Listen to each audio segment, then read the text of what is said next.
Hello friends, welcome to my YouTube channel. हम कर रहे हैं chapter 6 control and coordination of class 10 का आज पार्ट 4। इससे पहले हमने 3 पार्ट्स अभी तक कवर कर लिए हैं।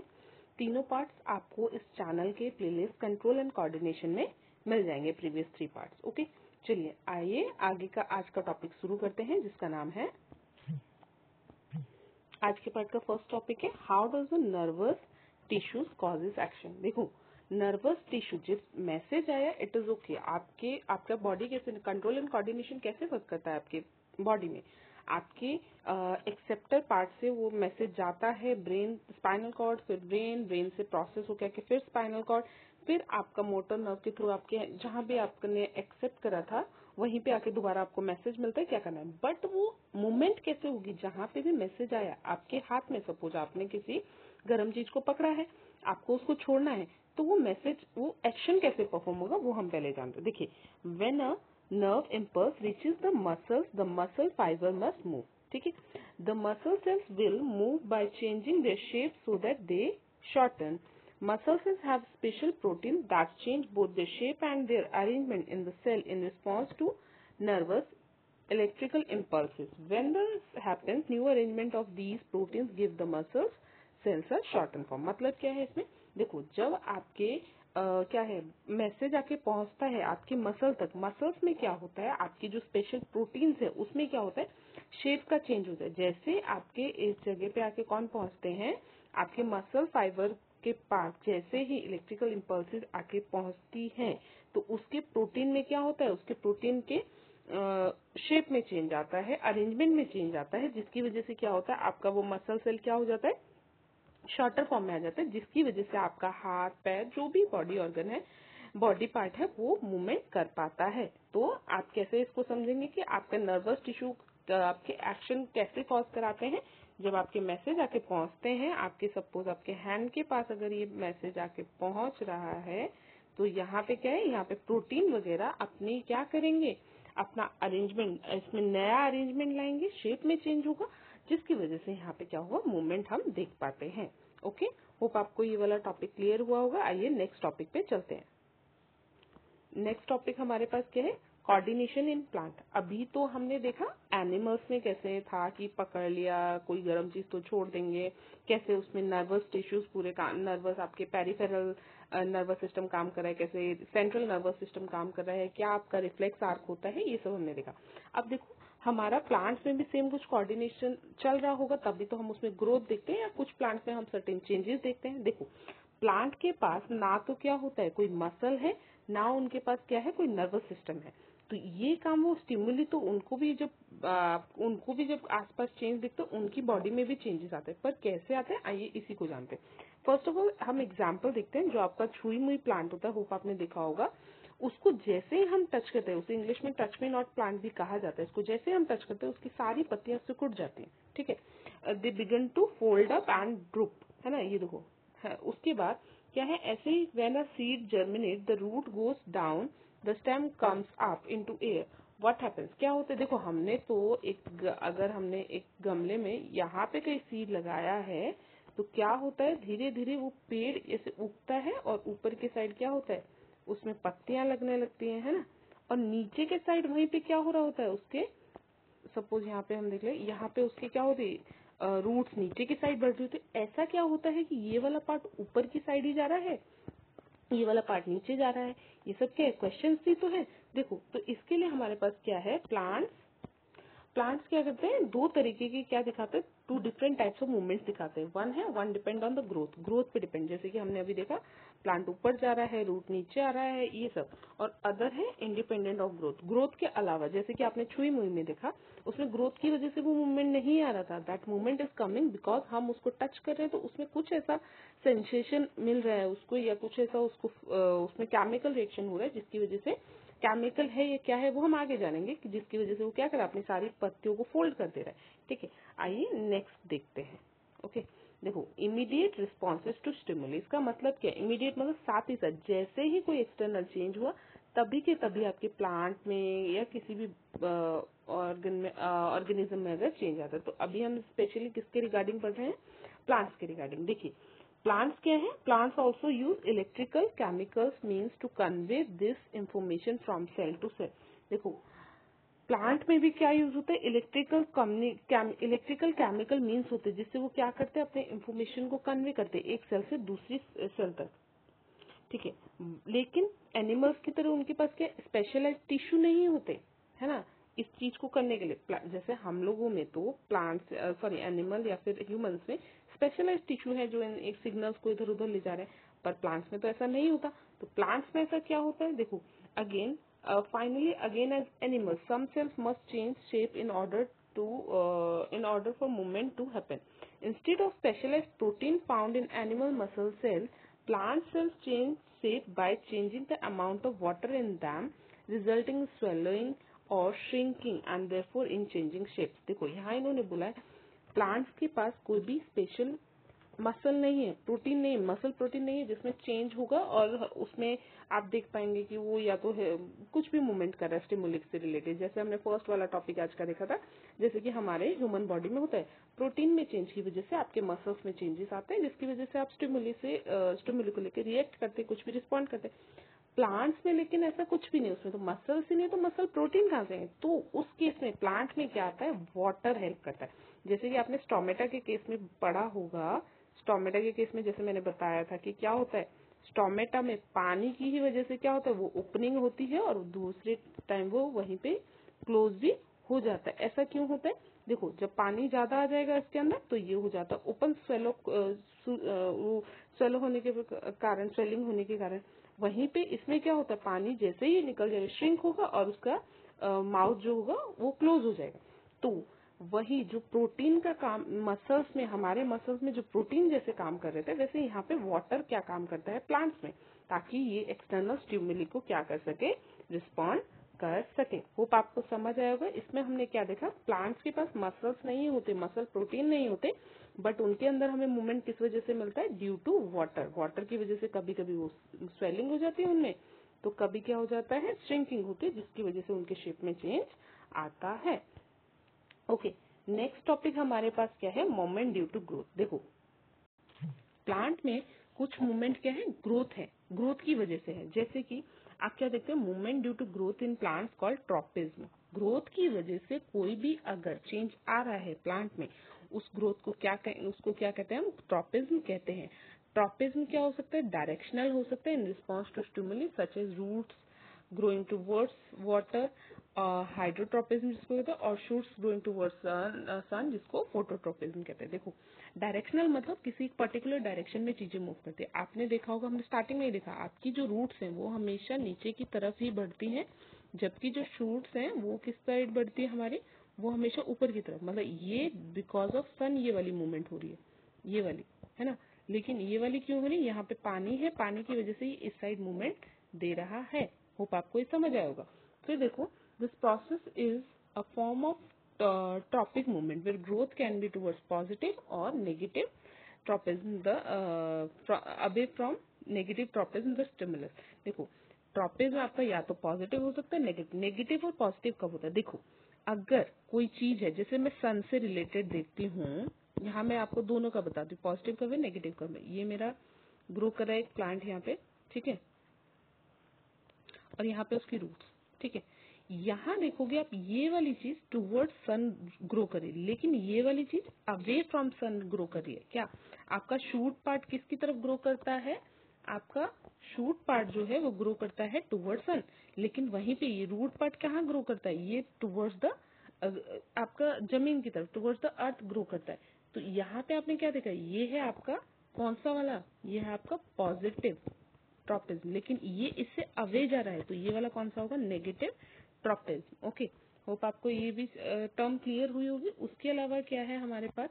देखो अदर एग्जांपल्स इंक्लूड जियोट्रॉपिज्म जिसमें अर्थ की तरफ बढ़ता है, where growth is response to gravity, and thigmotropism जो किसकी तरफ, which cause tendrils to coil around the support. आपने देखा ना मनी प्लांट जैसे हम लगाते हैं, जैसे यहाँ पे हमने ये हमारा गमला है, गमले में हम एक सपोर्ट देते हैं, और आपने देखा भी होगा, ये देखो ये हमारा गमला, गमले में हमने एक सपोर्ट दिया और हमारा प्लांट क्या करता है, ऐसे ऐसे ऐसे ऐसे ही ग्रो करता है। क्यों? जिस तरफ उसको उसके सपोर्ट दिखता है उसके टेंडिकल उसी तरफ मूव करते हैं और वो प्लांट ऐसे ही मूवमेंट करता है, जिसको क्या कहा जाता है, टिग्मोट्रोपिज्म कहा जाता है। ओके, ये आपको क्लियर हुआ होगा। आइए नेक्स्ट पार्ट पे चलते हैं। देखिए हमारे पास टाइप्स ऑफ मूवमेंट क्या है, ग्रोथ की वजह से। ग्रोथ की वजह से मूवमेंट को क्या कहेंगे, ट्रोपिज्म कहा जाता है। ओके, चलिए अब देखिए हमारे पास पहला क्या, फोटोट्रोपिज्म। फोटो मीन्स क्या होता है, फोटो मीन्स लाइट। फोटो का मतलब क्या है, लाइट। ठीक है,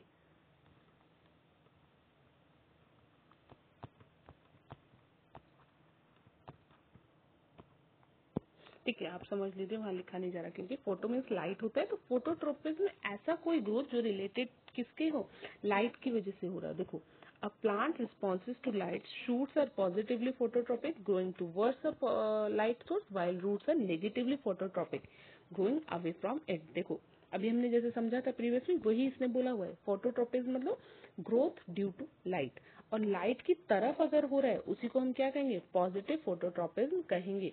लेकिन अगर वही दूर हो रहा है तो उसको हम क्या कहेंगे, नेगेटिव फोटोट्रोपिज्म कहेंगे। ठीक है, उसके बाद हमारे पास क्या है, जियोट्रोपिज्म या फिर ग्रेविट्रोपिज्म। मतलब क्या है इसका, आपका अर्थ की ग्रेविटी की वजह से नीचे की तरफ जो भी मूवमेंट होता है उस सबको हम क्या कहेंगे, इसको कहते हैं हम क्या, जियोट्रोपिज्म कहेंगे। ठीक है, इसमें हमारे क्या, a plant responses to the force of gravity, roots are positively geotropic growing downwards into soil, whereas shoots are negatively geotropic growing upward. इसमें आप क्या समझ रहे हैं, देखो हमारे जो भी इसमें भी देखो पॉजिटिव और नेगेटिव दोनों को बताया गया है। देखो जो हमारे क्या है, जियोट्रोपिज्म मतलब अर्थ के टुवर्ड्स ग्रेविटी की वजह से नीचे की तरफ बढ़ना। नीचे की तरफ कौन बढ़ता है हमारे प्लांट में, रूट्स बढ़ते हैं, तो वो क्या करा रहे होंगे, पॉजिटिव जियोट्रोपिज्म दिखाते हैं। लेकिन वहीं पे हमारा शूट क्या करता है, वो नेगेटिव जियोट्रोपिज्म दिखाता है। क्यों वो अपवर्ड मूवमेंट में क्या कर रहा होता है, ग्रो कर रहा होता है। नेगेटिव, इस जियोट्रोपिज्म में नीचे आना चाहिए और ये तो नेगेटिव डायरेक्शन में जा रहा है उससे ऊपर की तरफ, तो इसीलिए इसको क्या कहा जाता है, नेगेटिव जियोट्रोपिज्म कहा जाता है। दूसरा आपका हाइड्रोट्रोपिज्म। हाइड्रो मीन्स पानी, ट्रोपिज्म मतलब ऐसी ग्रो जो पानी की तरफ हो।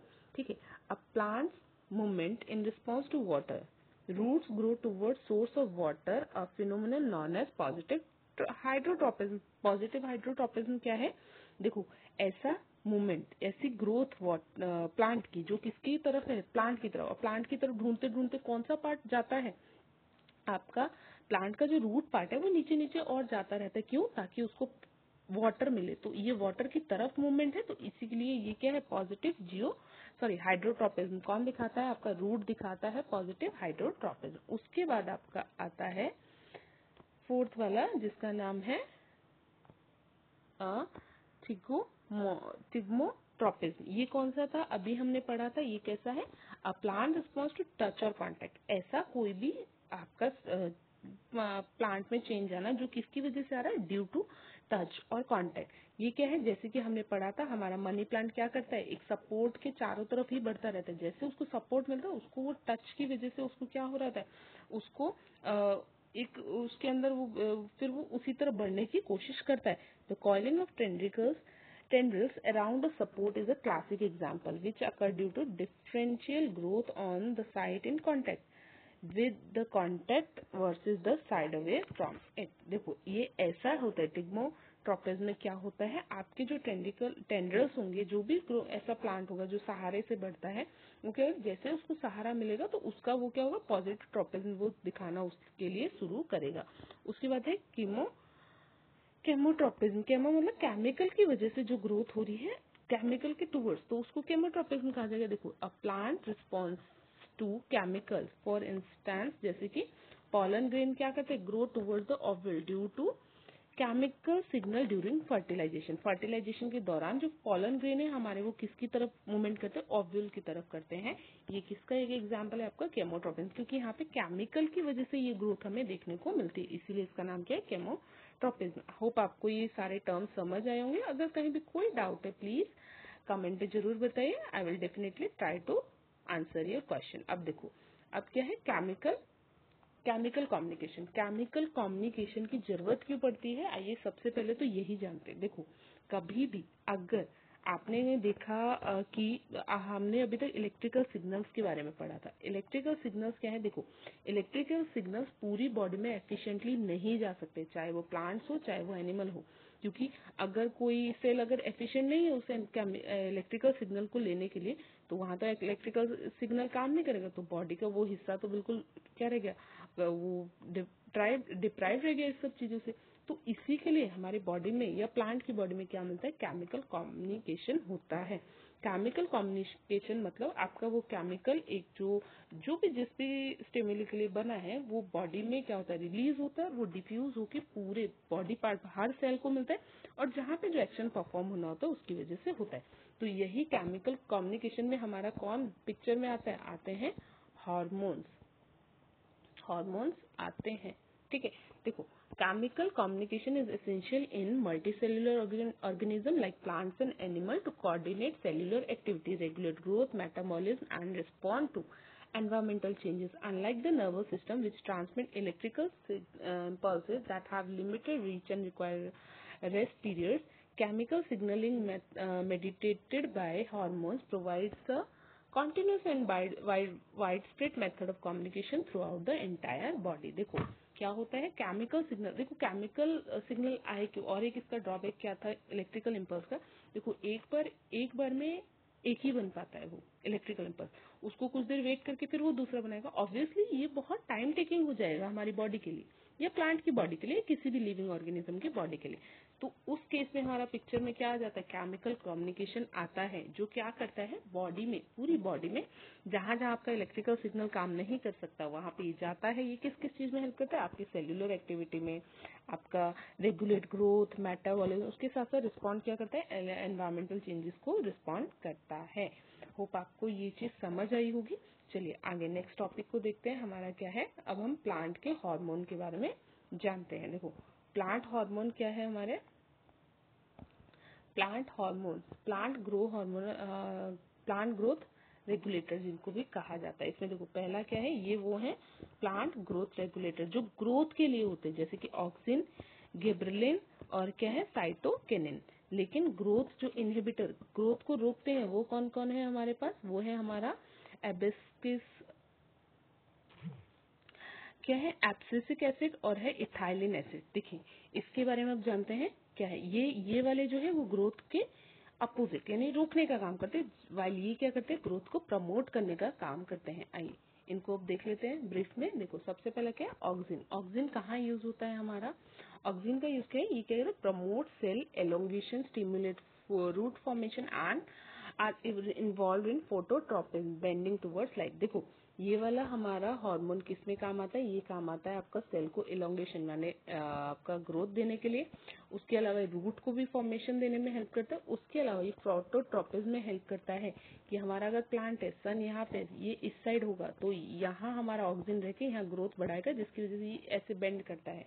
ठीक है, इसका एग्जाम्पल क्या है? इंडोल 3 एसिटिक एसिड, ये नेचुरली अकरिंग ऑक्सिन है। उसके गिबरेलिन का क्या है हमारे पास? ये क्या करता है? Stimulate stem elongation. ये जो ये होती है डालियां होती है, इनको बढ़ाने में कौन हेल्प कर रहा होता है? हमारा गिबरेलिन हेल्प करता है। ये आपका प्रमोट करता है क्या? सीड जर्मिनेशन में। उसके साथ साथ इन्फ्लुएंस करता है फ्लावरिंग को। ठीक है, इसका एग्जाम्पल क्या है? गिबरेलिन एसिड, जी जिसको कह सकते हैं, ये वेल नोन क्या है? गिबरेलिन है। उसके बाद साइटोकिनिन, ये क्या होता है? ये प्रमोट क्या करता है? सेल डिवीजन को और साथ में सेल डिफरेंशिएशन को, specially in shoots and roots. देखो रूट और शूट में जो हमारा सेल डिवीजन और सेल डिफरेंशिएशन में हेल्प करता है वो कौन है? साइटोकिनिन्स। ये तीनों के तीनों किसके लिए थे? ग्रोथ के लिए थे। हमने देखा था ये सारे ग्रोथ को प्रमोट कर रहे थे। ठीक है, इसका जिएटिन इसका कॉमन एग्जाम्पल देख सकते हैं। उसके बाद हमारा नेक्स्ट क्या था? नेक्स्ट है हमारे पास एब्सिसिक एसिड। ये क्या करता है? ये इनहिबिट करता है, मतलब रोकता है किसको? सीड जर्मिनेशन को। प्रमोट किसको करता है? डोरमेंसी। डोरमेंसी मतलब उसको एक ऐसी अवस्था में ले आता है जहाँ वो अब वर्क नहीं कर रहा है। ये डोरमेंसी किसमें लाता है? बर्ड्स में, सीड्स में। ये और किसमें रोल प्ले करता है? स्ट्रेस रिस्पॉन्सेज में भी हेल्प करता है। ठीक है, उसके इथाइलिन आपका क्या है? ये गैसियस हार्मोन है जो क्या करता है? फूड के राइपनिंग में हेल्प करता है, लीव एब्सकेशन में हेल्प करता है, मतलब शेडिंग जब पत्ते झड़ते हैं उसमें हेल्प करता है। उसके साथ साथ आपका फ्लावर विल्टिंग में भी हेल्प करता है। होप आपको आज की क्लास पसंद आई होगी, आपको समझ आई होगी। अगर आपको कोई भी डाउट है प्लीज कमेंट सेक्शन में जाकर जरूर कमेंट कीजिएगा, मैं जरूर उन क्वेश्चंस का आंसर दूंगी। And thank you for watching. Please don't forget to like, share and subscribe to our YouTube channel. Thank you.